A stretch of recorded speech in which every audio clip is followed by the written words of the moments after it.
ज्ञान देकर जाता होगा। 5 जड़ तत्वों को भी ज्ञान देकर जाता होगा है? जो गीता में 2 प्रकार की प्रकृति बताई है,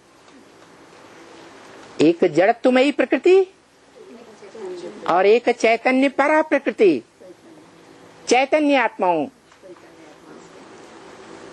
पृथ्वी पृथिव्यात जो चैतन्य रूप में फैलती है, विस्तार को पाती है,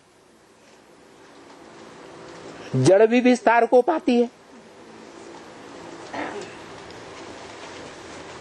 और चैतन्य आत्मा भी कोई है जो इतना विस्तार को पाती है जिसको विस्तार के रूप में जाता हुआ प्रैक्टिकल में देख करके दुनिया की सभी मनुष्य आत्माओं ने उसे भगवान मान लिया। कौन सा अवतार है? मत्स्यावतार, मछली का अवतार। कहते कोई राजा या ऋषि ने नहाते समय अंजलि में ले लिया था, पानी के साथ आ गई, इतना छोटा था। बढ़ते बढ़ते कितना बड़ा रूप धारण किया, इतना बड़ा रूप धारण किया कि जिस नदी में डालते थे वो नदी बहना बंद हो जाती,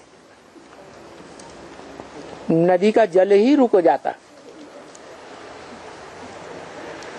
क्या? नदी का जल रुक जाता था। तो फिर उसको नदी से भी उठा करके कहां डाल दिया? सागर में डाल दिया। है ज्ञान सागर की बात।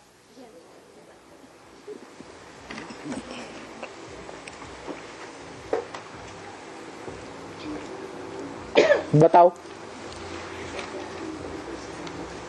वो कौन सी नदी है?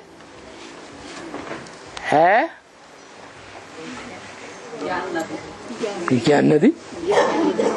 उस ज्ञान नदी का नाम भी तो होगा, है गंगा। गंगा नदी है। अरे गंगा नदी तो राम तेरी गंगा मैली फिल्में बन गई हैं। गायन है या नहीं? हाँ, ऐसी नदी जो ज्ञानमान सरोवर से निकलती है, सबसे ऊंची स्टेज वाले सरोवर से,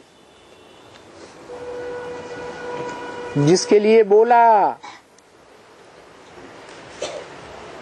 वाणी में, क्या बोला है? भूल गए? मिनी मधुबन वालों को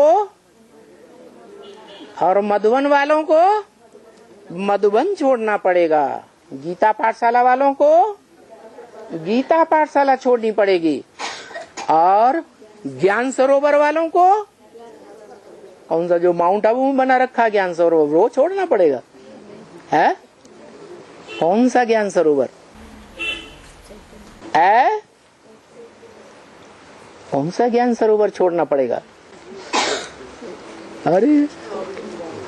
अरे अभी तो बताया दुनिया का बड़े से बड़ा पारदर्शी ज्ञान जल वाला सरोवर, ऊंचे से ऊंची स्टेज में रहने वाला सरोवर एक ही है जहां से ब्रह्मपुत्रा नदी निकलती है। कौन सा? ज्ञानमान सरोवर। वो ज्ञानमान सरोवर दुनिया की हर मनुष्य आत्मा को जब माया का फाइनल पेपर होता है तो भी छोड़ना पड़ता है। झूठ बोला क्या? वाणी में झूठ बोला? नहीं। ये भी बता दिया कि परीक्षा थोड़े समय की होती है या सदाकाल की होती है? थोड़े समय की होती है। वो थोड़े समय की माया के फाइनल पेपर में सब फेल हो जाते हैं। क्या है? सबको। वो नदी जिसको बड़े ते बड़ी